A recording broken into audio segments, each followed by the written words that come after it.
नाजरीन, आपको एक अहम खबर से आगाह करते हैं। अलीपुर की हदूद फतेहपुर जनूबी में बासर अफराद ने पसंद की शादी का बदला लेने के लिए लड़के की वालदा को ज्यादती का निशाना बना डाला।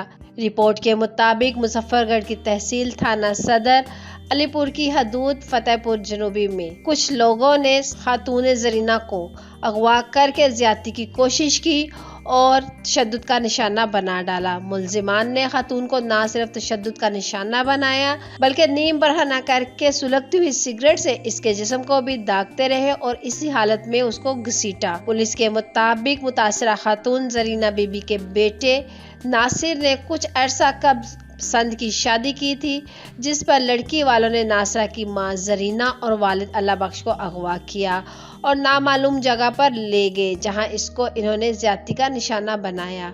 पुलिस ने कार्रवाई करते हुए जरीना के खामंद अल्लाह बख्श को मुल्जिमान की कैद से आजाद करवा लिया है और 3 मुल्जिमान की गिरफ्तारी भी अमल में आई है, जबकि मुतासरा खातून को तहसील हेडक्वार्टर अस्पताल में मुंतकिल कर दिया गया है। तो नाजरीन, इस वीडियो को लेकर अपनी कीमती राय का इजहार नीचे कमेंट्स बॉक्स में जरूर करिएगा। वीडियो अच्छी लगे तो लाइक कर दें, शेयर कर दें और चैनल को सब्सक्राइब कर दें।